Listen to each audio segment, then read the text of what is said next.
आज हम लोग का ऑब्स्टेट्रिक का फर्स्ट लेक्चर स्टार्ट हो रहा है। ठीक है। आज हम लोग जिस टॉपिक से स्टार्ट करने वाले हैं, ये हमारा टॉपिक है एक्टोपिक प्रेगनेंसी। क्लियर।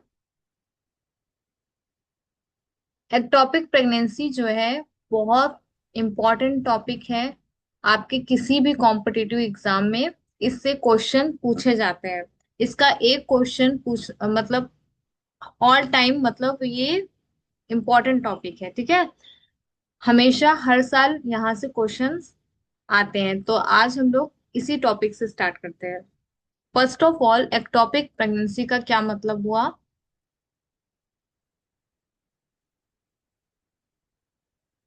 आप लोग को आवाज आ रही है ना मेरी?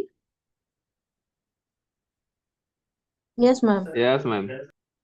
ठीक है। Yes ma'am.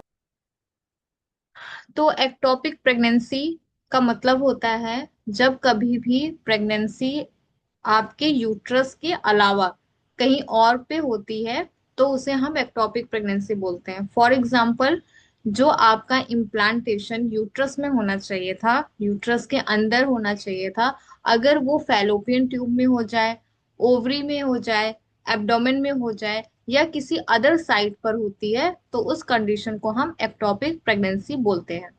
जैसा कि आप इस इमेज में देख सकते हैं, यहाँ पे ये जो आपका फैलोपियन ट्यूब का ये वाला पार्ट है, इसको हम क्या बोलते हैं? एम्पुला, है ना। ये रहा आपका इंटरस्टिशियल, ये है इस्थमस, ये है एम्पुला, ये है इन्फंडिबुलम, और ये है फिम्ब्रिया। ठीक है। तो नॉर्मली जो आपका फर्टिलाइजेशन होता है वो आपके इसी एम्पुलरी रीजन में होता है। लेकिन फर्टिलाइजेशन के बाद की जो प्रोसेस होती है वो होता है इम्प्लांटेशन। तो यहाँ पे इम्प्लांटेशन कहाँ हो रहा है? Outside the uterine cavity. Normally जो इम्प्लांटेशन होना चाहिए वो आपके यूट्राइन कैविटी में होना चाहिए। लेकिन ये आप यहाँ पे देख सकते हैं कि फर्टिलाइजेशन होने के बाद ये अगर फैलोपियन ट्यूब की उसी एम्पुलरी रीजन में ग्रो करने लग जाए, यहीं पे इम्प्लांट हो जाए और यहीं पे इसकी ग्रोथ होने लग जाए, तो इसे हम कौन सी प्रेगनेंसी बोलेंगे? Ectopic pregnancy. Clear. Yes ma'am. अब आप जैसे देख सकते हैं, इस स्लाइड को आप ध्यान से देखिए। इस स्लाइड में आप देख सकते हैं कि ये जो आपका जाइगोट फॉर्मेशन है, ये जो ब्लास्टोसिस्ट है, ये किस तरह से यहाँ पे डेवलप हो रहा है। फैलोपियन ट्यूब के आ, अंदर ये डेवलप हो रहा है। तो ये नॉर्मल नहीं है। नॉर्मली इसको इस यूट्राइन कैविटी के अंदर डेवलप होना चाहिए था। Okay, let's start. तो नॉर्मली जो एक्टोपिक प्रेगनेंसी होती है, उसका जो डेफिनेशन है वो क्या है कि इम्प्लांटेशन और डेवलपमेंट जब ब्लास्टोसिस्ट का एंडोमेट्रियम लाइनिंग के अलावा कहीं पे होने लगती है, तो उस कंडीशन को हम एक्टोपिक प्रेगनेंसी बोलते हैं। ब्लास्टोसिस्ट क्या होती है? नॉर्मली जैसे ही फर्टिलाइजेशन होता है तो फॉर्मेशन होता है आपके जाइगोट का। उसके बाद वहां पे क्लीवेज स्टार्ट हो जाता है। वो जो सेल होती है, 2 cell stage, 4 cell stage, 8 cell stage, ऐसे वो बनती रहती हैं। तो जो ब्लास्टोसिस्ट वाली स्टेज जो होती है, वो स्टेज में आके आपका जो प्रोडक्ट ऑफ कंसेप्टस है वो इम्प्लांट होता है। तो अगर वो आपके यूट्रस की एंडोमेट्रियम लाइनिंग की जगह आपके यूट्रस के बाहर कहीं पे होने लग जाए, तो इस कंडीशन को आप बोलेंगे एक्टोपिक प्रेगनेंसी। तो पहला एमसीक्यू जो यहाँ से बनता है वो ये है कि दो जो सबसे मोस्ट कॉमनेस्ट साइट होती है एक्टोपिक प्रेगनेंसी की, वो कौन सी होती है? क्या वो ओवरी में होता है, एब्डोमेन में होता है, फैलोपियन ट्यूब में होता है, या सर्विक्स में? सबसे कॉमनेस्ट साइट कौन सी है? तो क्या बताओगे आप? फैलोपियन। एम्पुला। Fallopian tube. फैलो हाँ, बिल्कुल, फैलोपियन फैलोपियन ट्यूब। ट्यूब में होता है। और फैलोपियन ट्यूब में अगर आपसे पूछा जाए कि फैलोपियन ट्यूब में भी कौन से वाले पार्ट पर होता है, तो आप क्या बताएंगे? आपसे अगर मैं ऑप्शन दूं, एम इंटरस्टिशियल, इस्थमस, एम्पुला, या इनफंडिबुलम, तो कौन सा साइट सबसे कॉमनेस्ट है फैलोपियन ट्यूब में भी? तो आप बताएंगे एम्पुला। एम्पुला। एम्पुला। और next commonest site fallopian tube में कहाँ पर होगा?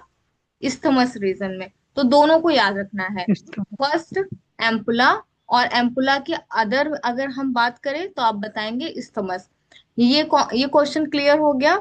अब अगर आपसे पूछा जाए कि एक्टोपिक प्रेगनेंसी, अगर फैलो आपने ये तो बता दिया कि भाई फैलोपियन ट्यूब में सबसे कॉमन है कि होता है। अगर फैलोपियन ट्यूब के अलावा नॉन फैलोपियन ट्यूब और यूट्रस के भी अलावा, तो थर्ड कॉमनेस्ट साइट कौन सी हुई? तो वो है आपकी ओवरी। ठीक है। ओवरी में चांसेस ज्यादा ओवरी में भी होते हैं कि वहां पे प्रेगनेंसी हो जाए, लेकिन मोस्ट कॉमनेस्ट आपका फैलोपियन ट्यूब होता है। फिर हम उन साइट की बात करते हैं जहां पे होना बहुत रेयर है, जहां पे होने के चांसेस सिर्फ 1% से भी कम है। तो आप बताएंगे, जब किसी को सी सेक्शन हुआ रहता है उसके बाद वहां पे स्कार टिश्यूज डेवलप होते हैं। अगर सी सेक्शन में कहीं पे स्कार टिश्यू डेवलप है तो वहां पे होने के चांसेस लेस देन 1% होता है। और उसके अलावा अगर बताया जाए तो सर्विक्स सर्वाइकल रीजन में भी होने के चांसेस लेस देन 1% है। तो अभी तक आपने इतनी कहानी समझी है कि most common site for ectopic pregnancy is the fallopian tube, और फैलोपियन ट्यूब में भी जो सबसे कॉमनेस्ट साइट होती है वो होती है आपकी एम्पुला। एम्पुला के अलावा जो सबसे कॉमनेस्ट साइट होता है वो होता है इस्थमस। अगर आपसे पूछा जाए फैलोपियन ट्यूब के भी अलावा प्रेगनेंसी और कहाँ कॉमन है जो देखने को मिल सकती है, आप बताएंगे ओवरी। अगर आपसे पूछा जाए ऐसी कौन से रेयरेस्ट साइट है जहां पे देखने को मिल सकती है, तो आप बताएंगे सी सेक्शन जो स्कार्स बनते हैं वहां पे, और सर्वाइकल रीजन पे जहां पे चांसेस 1% से भी कम है। तो फैलोपियन ट्यूब में आप गेस करके बताइए कि जैसे उसके अलग अलग पार्ट है ना, इंटरस्टिशियल है, फिर उसके बाद एम्पुला है, इस्थमस है, इन्फंडिबुलम है। तो आप गेस करके बताइए कि कहाँ पे सबसे रेयर हो सकता है कि हो प्रेगनेंसी। सिंपल सी चीज है, इंटरस्टिशियम में रेयर होगा, क्योंकि सबसे नैरोवेस्ट पार्ट कौन सा होता है फैलोपियन ट्यूब का? इंटरस्टिशियम। इंटरस्टिशियम। है ना, तो नैरो है तो ऑब्वियस सी बात है वहां पे तो नहीं होगा ना, वहां पे चांसेस भी उतने ही कम होते हैं। इसके अलावा एक और पॉइंट है, एक अलग टर्म दिया है वो है कॉर्नुअल प्रेगनेंसी, और एक होता है एंगुलर प्रेगनेंसी। ये दो टर्म है, इसमें एक एमसीक्यू भी बनता है, वो मैं बताती हूँ कैसे। कॉर्नुआ प्रेगनेंसी का मतलब होता है जब भी फैलोपियन ट्यूब में यहाँ पे क्या होता है कॉर्नुआ में, कि जो आपका यूट्रस होता है उसका जो कॉर्नुआ वाला पार्ट है, आप जानते हैं जहां पे फैलोपियन ट्यूब आके अटैच होती है उसको हम क्या बोलते हैं? कॉर्नुआ। अगर प्रेगनेंसी वहां पे हो रही है तो उसको हम कॉर्नुअल प्रेगनेंसी या उसको हम इंटरस्टिशियल प्रेगनेंसी भी बोलते हैं। तो ये बताइए कॉर्नुआ जो साइट है वहां तो फैलोपियन ट्यूब आके अटैच हुई, तो ये आपका किस तरह का प्रेगनेंसी हुआ? ये क्या ये इंट्रा यूट्राइन है या एक्स्ट्रा यूट्राइन है? किस में आप उसको कंसीडर करोगे? आप बताएंगे कि वो जो प्रेगनेंसी है कॉर्नुअल प्रेगनेंसी, वो एक्टोपिक प्रेगनेंसी, वो आपके यूट्रस के अंदर नहीं है। और जो एंगुलर प्रेगनेंसी होती है वो आपके यूट्रस के उसी एंगल पे होती है, पर वो इन साइड होती है, वो आपके यूट्रस के अंदर साइड ही बनती है। तो इस वजह से आपसे एक एमसीक्यू पूछा जाएगा कि जो एंगुलर प्रेगनेंसी होती है क्या वो एक्टोपिक प्रेगनेंसी है या नहीं? तो आप बताएंगे, क्या बताएंगे, है कि नहीं है? नहीं है ना, कार्निवल क्योंकि मैं प्रेगनेंसी। क्या एंगुलर की बात कर रही हूँ, एंगुलर प्रेगनेंसी। कॉर्नुअल प्रेगनेंसी तो मैंने बताया कि वो कॉर्नुआ जहां फैलोपियन ट्यूब अटैच हो रही है, तो वो इस जंक्शन पे है, यानी कि कहीं ना कहीं यूट्रस के बाहर ही इम्प्लांट होगा ना वो। लेकिन जो एंगुलर प्रेगनेंसी होती है वो यूट्रस के अंदर ही होती है, जहां पे यूट्रस का जो एंगल जहां से कॉर्नुआ स्टार्ट होता है वहीं पे होती है, पर वो इनसाइड यूट्रस होती है। तो इसलिए एंगुलर प्रेगनेंसी को हम इंट्रा यूट्राइन प्रेगनेंसी में ही कंसीडर करेंगे। क्लियर हुआ ये कॉन्सेप्ट? Yes ma'am. जी यस मैम। मैम। ओके। तो एक नॉर्मल एमसीक्यूज पॉइंट से हम देखते हैं। ब्लास्टोसिस्ट की हमने बात की थी कि जो इम्प्लांटेशन होता है, हमने डेफिनेशन में देखा, एक्टोपिक प्रेगनेंसी की डेफिनेशन ये थी कि इम्प्लांटेशन जो होता है ब्लास्टोसिस्ट का, वो कहाँ पे होता है? Other than endometrial lining of uterus, तो उसे हम एक्टोपिक प्रेगनेंसी कहते हैं।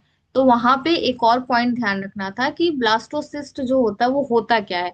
जैसे ही फर्टिलाइजेशन होता है उस टाइम पे आपका जाइगोट फॉर्म होगा, फिर वहां पे क्लीवेज स्टार्ट होता है, फिर एक स्टेज आती है जिसको मोरुला बोलते हैं। मोरुला जो स्टेज होती है वो क्लीवेज, जैसे two two cell stage, 4 cell stage, 8 cell stage, तो मोरुला जो होता है वो 18 to 32 सेल स्टेज होती है। तो जो मोरुला के बाद जो स्टेज आती है वो होती है आपका ब्लास्टोसिस्ट, और यही ब्लास्टोसिस्ट इम्प्लांट होता है, जाइगोट नहीं इम्प्लांट होता, ठीक है। जब ये ब्लास्टोसिस्ट स्टेज तक पहुंचता है तब ये इम्प्लांट होता है।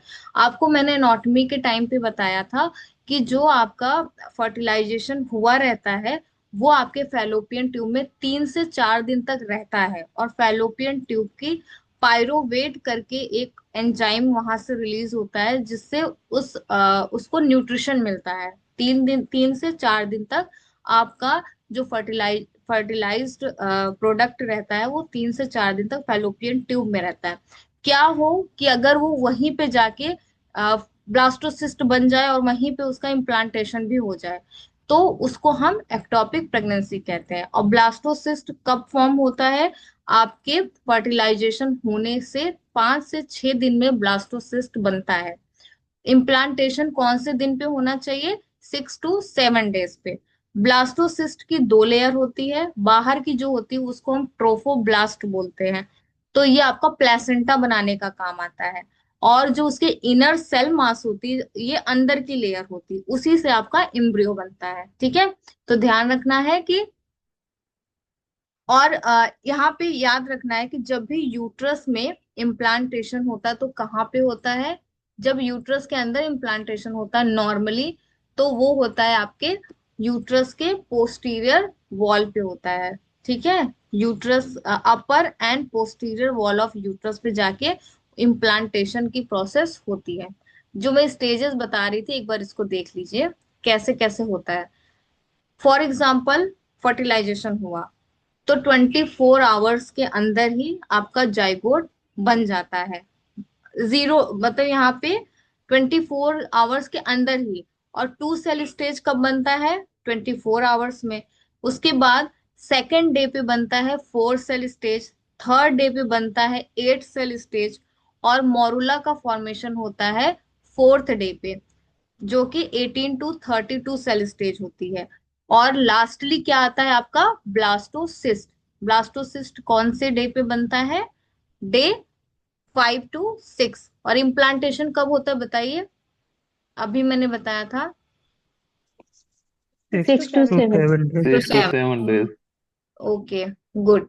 ये था ब्लास्टोसिस्ट का स्ट्रक्चर जो मैंने बताया, कि जो आउटर वाला होता है इसको हम बोलते हैं ट्रोफोब्लास्ट। ये आगे चल के आपका प्लासेंटा का फॉर्मेशन कराता है।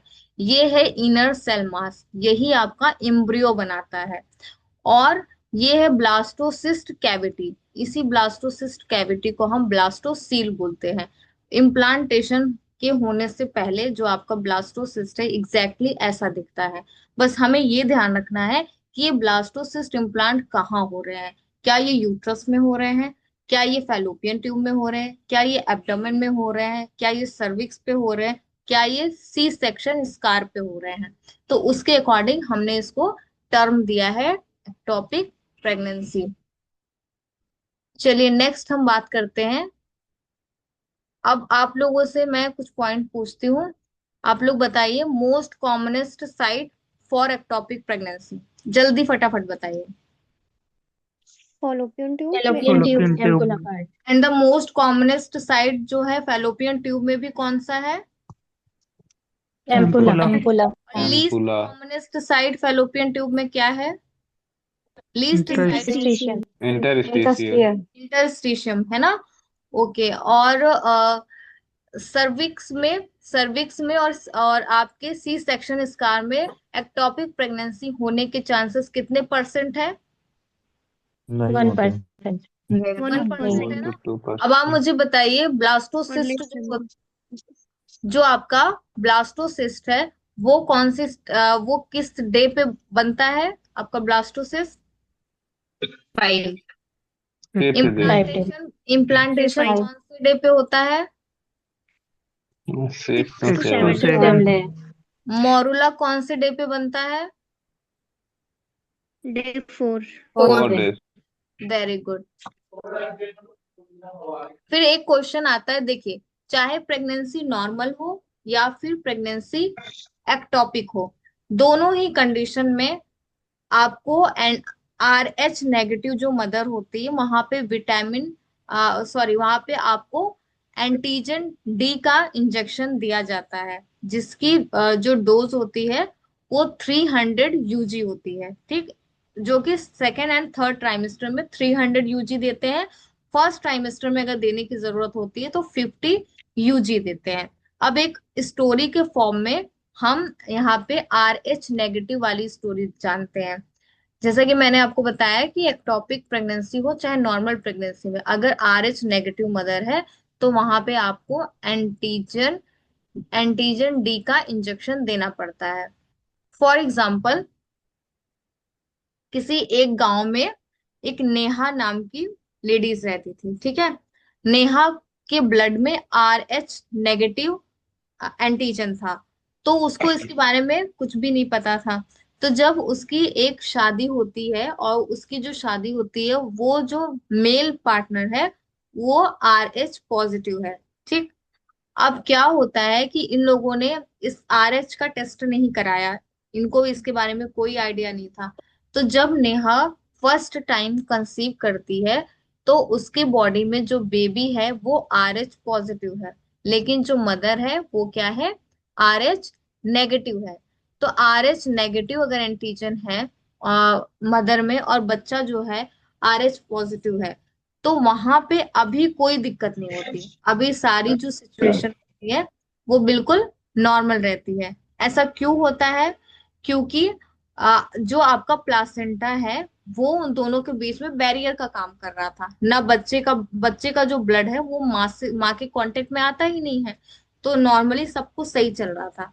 पर क्या होता है कि जैसे डिलीवरी होती है तो कुछ अमाउंट ऑफ ब्लड, मतलब ये समझ लीजिए, अगर 0.1 ml ब्लड भी बच्चे का माँ के अंदर चला गया लीकेज के थ्रू, या क्या बोलते हैं, प्लासेंटा जब आपका बाहर आता है उसके थ्रू, किसी भी थ्रू, अगर बच्चे का ब्लड इवन अगर माइन्यूट लेवल में भी चला जाए, 0.1 ml टू 1 ml भी अगर चला गया, तो मदर की बॉडी क्या समझती है कि ये जो ब्लड है, यानी कि जो RH पॉजिटिव, ये मेरा दुश्मन है ना, वो उसे फॉरेन समझ लेती है। उसको लगता है कि ये तो बहुत खराब है, अगर ऐसा कुछ अब मेरे पास आएगा तो मैं उसको डिस्ट्रॉय कर दूंगी। इस टाइम पे फर्स्ट जो प्रेगनेंसी होती है या डिलीवरी होता है वो बहुत ही सेफ होता है, कोई दिक्कत नहीं आती। पर अगर उस फीमेल को अभी तक नहीं पता चला तो, और वो क्या हुआ, नेक्स्ट टाइम कंसीव की और उसने एंटीजन डी का इंजेक्शन नहीं लिया, तो क्या होगा, उस टाइम पे जब वो सेकेंड टाइम प्रेग्नेंट होगी तो अब उसके बेबी में क्या है, RH पॉजिटिव अगेन दोबारा आया। तो अब जो फीमेल है उसके साथ इशू ये होगा कि उसकी जो बॉडी है अब उसे ऑलरेडी पहचान चुकी है। तो अब यहाँ पे क्या होगी, ये कंडीशन डेवलप होगी जिसको हम बोलते हैं हाइड्रोप्स फिटालिस, यानी कि जो बच्चा होगा उसमें तुरंत बहुत ही सीवियर फॉर्म में RBC का डिस्ट्रक्शन होना शुरू हो जाएगा। उसके जो लीवर है उनमें स्वेलिंग देखने को मिलेगी, और इस तरह से क्या होगा, आपका जो फीटस है वो पूरी तरह से डेड हो जाएगा। हाइड्रोप्स फिटालिस बहुत ही डेंजरस कंडीशन होती है। तो अगर ऐसी केस हो, चाहे वो एक्टोपिक प्रेगनेंसी में हो या फिर नॉर्मल प्रेगनेंसी में है, तो एंटीजन डी का इंजेक्शन दिया जाता है, ठीक है। और ये देने से ये सिचुएशन नहीं बनती है, ठीक है। तो ये स्टोरी थी। अब यहाँ पे देख लीजिए, अगर नॉर्मल डिलीवरी में 0.1 से लेके 1 ml फीटल ब्लड भी किसी तरह अगर मदर की बॉडी में पहुंच गया तो वो चीज उसके लिए एज अ फॉरेन समझने लगती है।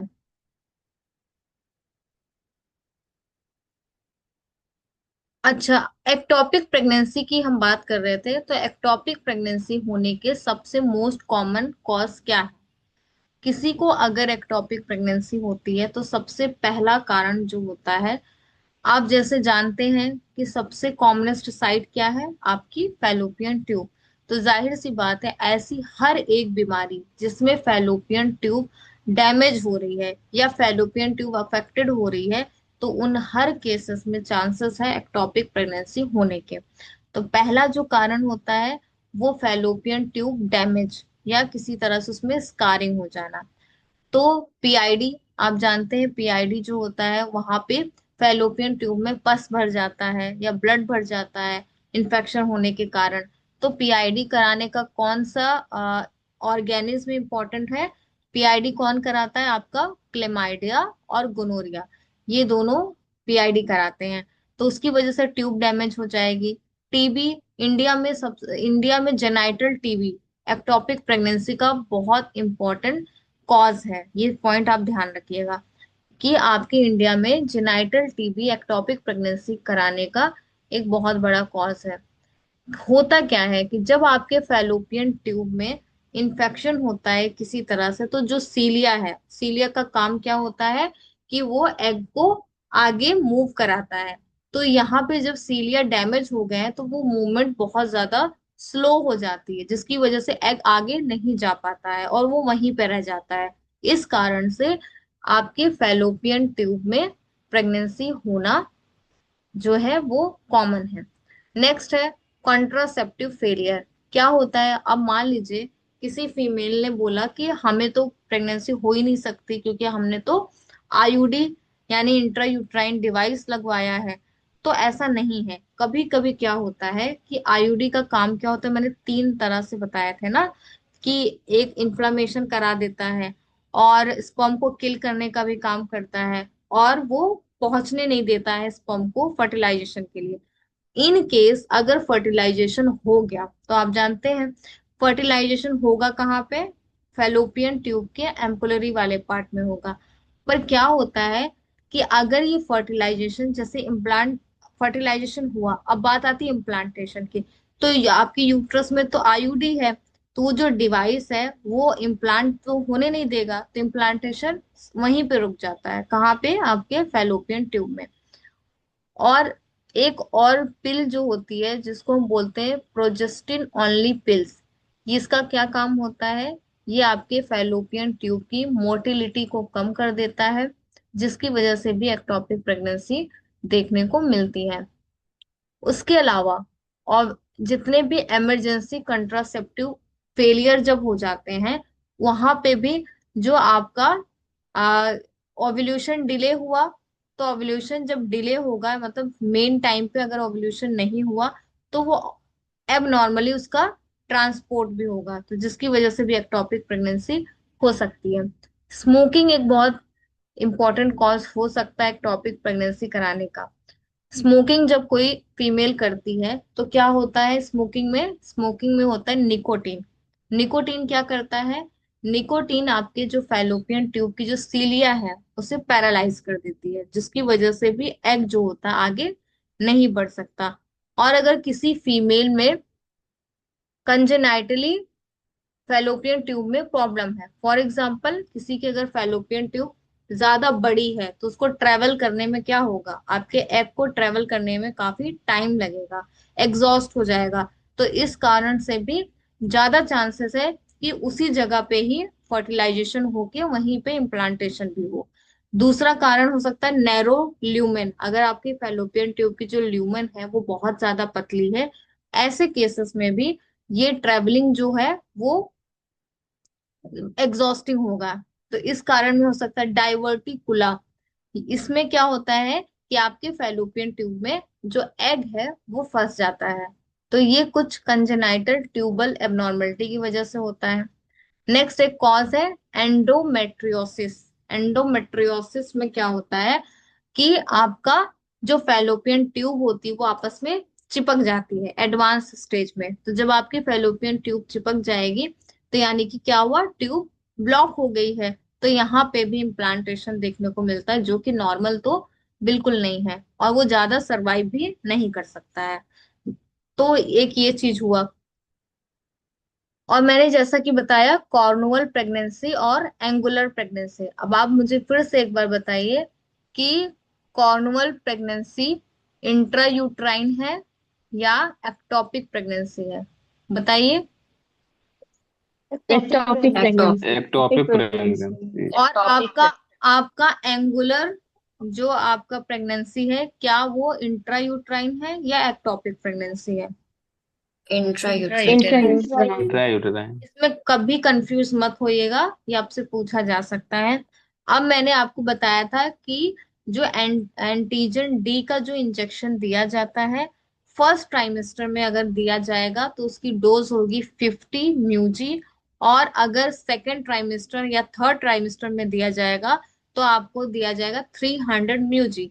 तो अगर आपसे ये क्वेश्चन पूछा जाए, आपसे ट्राइमेस्टर ना पूछा जाए, आपसे सिर्फ ये पूछा जाए कि कितने डोज एंटीजन डी के RH नेगेटिव मदर को दिए जाते हैं, तो आप जनरल वे में क्या बताओगे?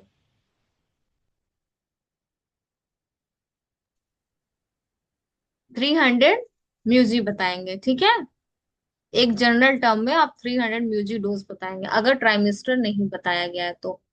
अब जैसे मैंने बताया रिस्क फैक्टर टॉपिक प्रेगनेंसी का, तो मैंने बताया हर वो पैथोलॉजी जो आपके फैलोपियन ट्यूब को अफेक्ट करती है उसकी वजह से एक्टोपिक प्रेगनेंसी हो सकता है।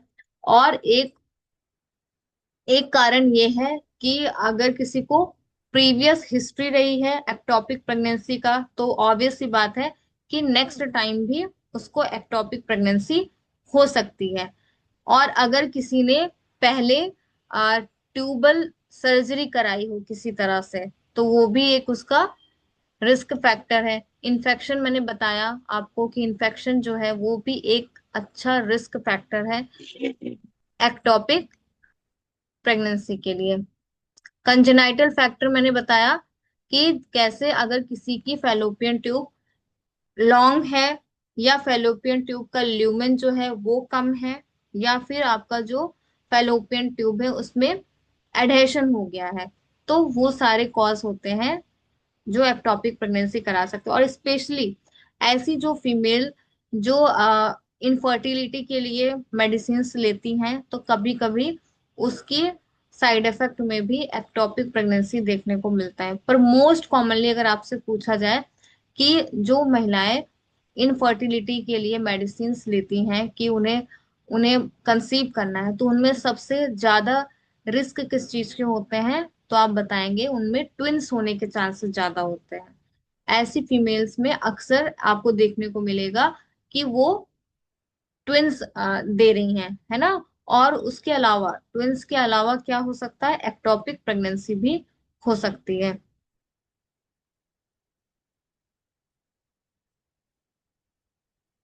नेक्स्ट, यहाँ पे ये जो पॉइंट दिया है इसको थोड़ा ध्यान रखिएगा। सबसे ज्यादा जो चांसेस होते हैं एक्टोपिक प्रेगनेंसी कंट्रासेप्टिव के मेथड में देखें कि किसकी फेलियर की वजह से होता है तो ट्यूबेक्टोमी फेल, मैंने बताया ना किसी भी तरह का जो ट्यूब फैलोपियन ट्यूब में सर्जरी होती है वो भी एक रिस्क फैक्टर है एक्टोपिक प्रेगनेंसी का। तो आप खुद बताइए कि जो परमानेंट कंट्रासेप्शन प्रोसेस होता है जहाँ पे फैलोपियन ट्यूब को कट करके रिमूव करते हैं, आप ये बताइए कि वो भी सर्जरी हुआ कि नहीं, वो भी एक तरह से ट्यूबल सर्जरी है कि नहीं।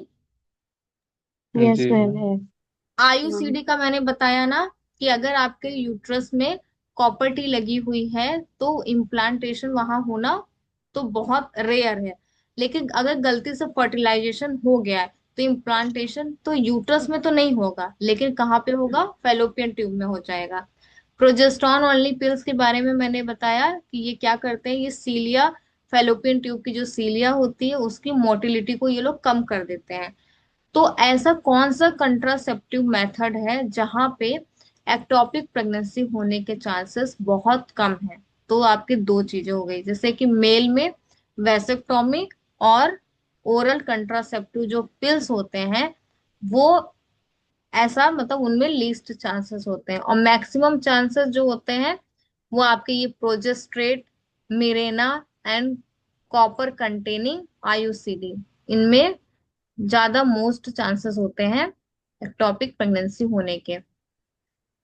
आगे अगर हम बात करें तो देख सकते हैं फैलोपियन ट्यूब का पार्ट, यहाँ पे इंटरस्टिशन, यहाँ पे भी प्रेगनेंसी हो सकती है पर रेयरेस्ट है ना, लीस्ट है। इस्थमस में हो सकते हैं, एम्पुला में सबसे ज्यादा चांसेस है, और बाकी जगह ampulla first and second number पे आप क्या रखेंगे, इस्थमस।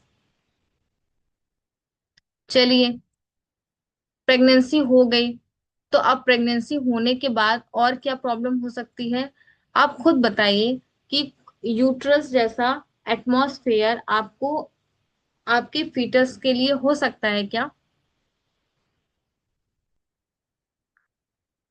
नहीं हो सकता ना। तो ये कितना सरवाइव करेगा? जी मैम। मोस्टली अगर बहुत ज्यादा सरवाइव करेगा तो 6 to 10 वीक, उसके बाद ऑब्वियसली अपने आप ही प्रेगनेंसी जो होगी वो डिस्ट्रॉय हो जाएगी।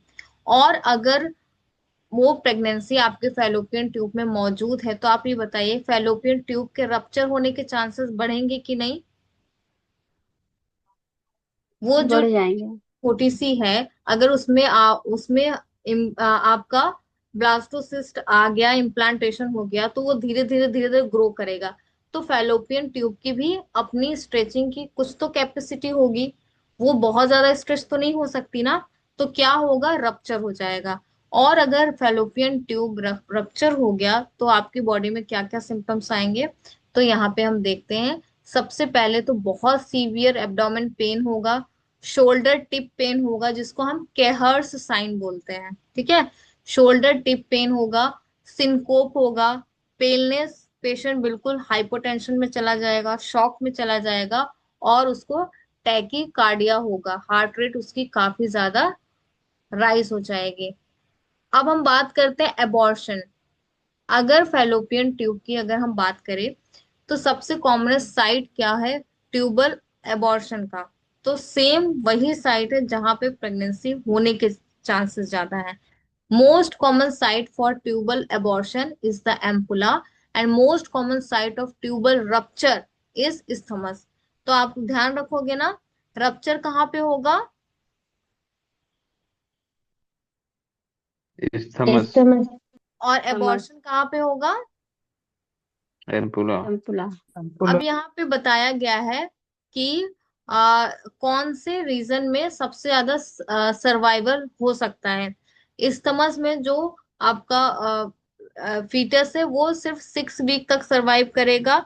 और एक्टोपिक, आपसे पूछा जाए फैलोपियन ट्यूब के कौन से पार्ट में सबसे ज्यादा सरवाइव कर सकता है, तो यहाँ पे बताया गया है इंटरस्टिशियम में 12 वीक तक सरवाइव कर सकता है। उसका कारण हो सकता है क्योंकि जो आपका फैलोपियन ट्यूब जो है आपके यूट्रस के कॉर्नुआ से अटैच है, तो उसको हो सकता है थोड़ी सी स्पेस मिल जाए, जिसकी वजह से वहां पे प्रेगनेंसी 12 वीक तक सरवाइव कर जाए, ठीक है। लेकिन उसके बाद क्या होगा, यहाँ पे बोला है दिस इज बिकॉज क्योंकि यूट्रस की जो मायोमेट्रियम है वो इस साइड पे आपकी प्रेगनेंसी को क्या करती है, सपोर्ट करती है। लेकिन सबसे डेंजरस साइट जो होती है एक्टोपिक प्रेगनेंसी का फैलोपियन ट्यूब में, वो साइट भी कौन सा है, इंटरस्टिशियम।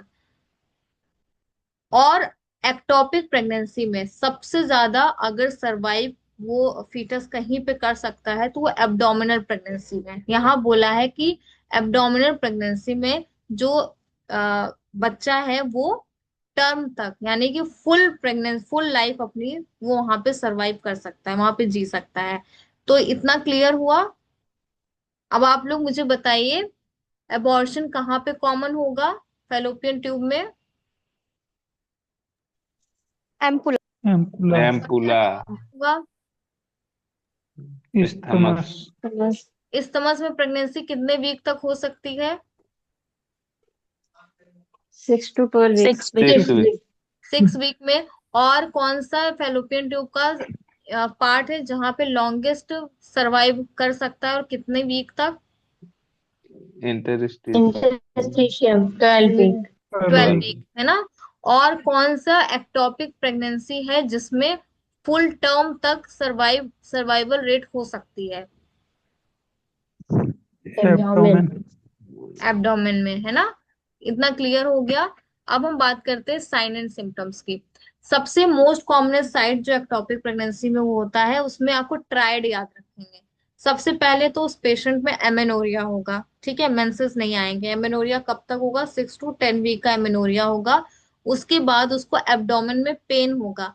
ध्यान रखना है, पेन यूनिलेटरल होने के चांसेस ज्यादा है, क्योंकि जिस साइड पे इम्प्लांटेशन होगा, फॉर एग्जांपल फैलोपियन ट्यूब में अगर लेफ्ट साइड की फैलोपियन ट्यूब इन्वॉल्व है, तो वहां पे क्या होगा, वहां पे पेन देखने को मिलेगा। और अगर राइट साइड का है तो आपको राइट साइड में पेन देखने को मिलेंगे। उसके साथ साथ वेजाइनल ब्लीडिंग देखने को मिलेगी। तो ये ट्रायड है। 50% पेशेंट में यही तीन मेन कंप्लेन होती है: एमेनोरिया, वो भी 6 to 10 वीक का, एब्डोमिनल पेन, और ब्लीडिंग पर वेजाइना। पर ये ब्लीडिंग मेंसेस जैसा नहीं होता, बिल्कुल ब्राइट कलर का होता है, ठीक है।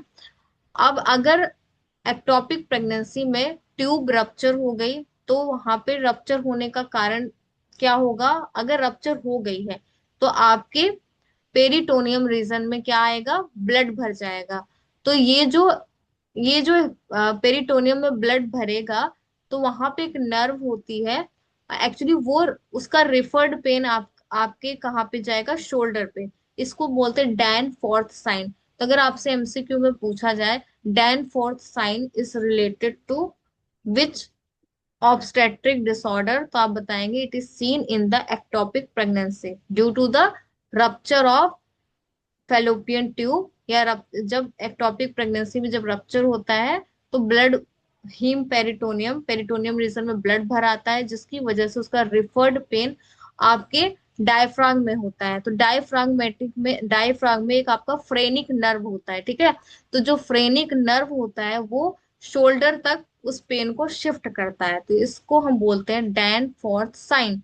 तो डैन फोर्थ साइन, आप इसको नोट कर लीजिएगा।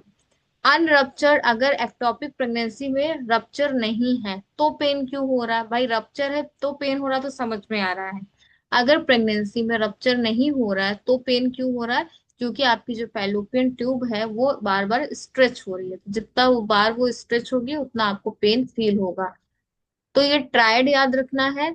इस ट्रायड में अब आप बताइए मुझे, एमेनोरिया, उसके साथ साथ एब्डोमिनल पेन, और उसके साथ साथ वेजाइनल ब्लीडिंग है, पर इन तीनों में भी सबसे प्रोमिनेंट सिम्टम कौन सा होगा? पेन। एमेनोरिया। एमेनोरिया, जो कि 75% पेशेंट में देखने को मिलता है। तो देखो, जैसा कि मैंने बताया, लोअर एब्डोमेन पेन। अब पेन में भी कैसा होगा? वो पेन अचानक से आएगा, एक तरफ रहेगा, शार्प स्टैबिंग लाइक का होगा, और वो शोल्डर में रिफर्ड होगा। क्यों? क्योंकि डायफ्राम इरिटेट हो रही है। तो इसकी, और इस साइन को क्या बोलते हैं हम? कौन सा साइन है ये? डैनफोर्ड साइन। दूसरा, डैनफोर्ड साइन। और दूसरा हमने बात किया था, वेजाइनल ब्लीडिंग होगी। ब्लड का कैरेक्टर कैसा होगा? डार्क ब्राउन कलर होगा, लाइट ब्लीडिंग होगी, और ये ब्लीडिंग पीरियड जैसा नहीं होता है। इसके अलावा कुछ कुछ सिम्टम्स देखने को मिलेंगे। एक साइन होता है ब्लूमबर्ग साइन, जिसे हम रिबाउंड टेंडरनेस बोलते हैं। ये आपको अपेंडिक्स के केस में भी देखने को मिलता है। जब आप प्रेस करेंगे जहां पे पेन हो रहा है पेशेंट को, ठीक है, उस रीजन को जब आप प्रेस करेंगे, और प्रेस करके जैसे आप हाथ हटाएंगे, तो उस टाइम पे ज्यादा दर्द होता है। तो इसी को हम बोलते हैं रिबाउंड टेंडरनेस या ब्लूमबर्ग साइन। तो ये भी आपको देखने को मिलता है एक्टोपिक प्रेगनेंसी में, तब जब वहां पे रप्चर हुई होती है ट्यूब, और ब्लड जो है आपका पेरिटोनियम में भर जाता है। ऐसे केसेस में जब वो पेशेंट कंप्लेन करेगी कि मुझे पेट में इधर दर्द हो रहा है, आप जब उसको प्रेस करेंगे उस टाइम पे उसको उतना पेन नहीं होगा, लेकिन जैसे आप अपना हाथ हटाएंगे तो उस टाइम पे ज्यादा पेन होगा। तो इसको हम बोलते हैं रिबाउंड टेंडरनेस या ब्लूमबर्ग साइन। ये रप्चर एक्टोपिक प्रेगनेंसी में देखने को मिलता है। एब्डोमिनल डिस्टेंशन देखने को मिलेगा, पेट फूला फूला रहेगा। अगर, ऑब्वियस सी बात है, अगर पेरिटोनियम रीजन में ब्लड भरा हुआ है, तो वहां पे पेट में फुलनेस सीन देखने को मिलती है। अब देखिए यहाँ पे क्या है। अब shoulder tip pain in ectopic pregnancy is called as, Danforth sign. और डैनफोर्ड कौन साइन। और कौन सी नर्व यहाँ पे इन्वॉल्व हो रही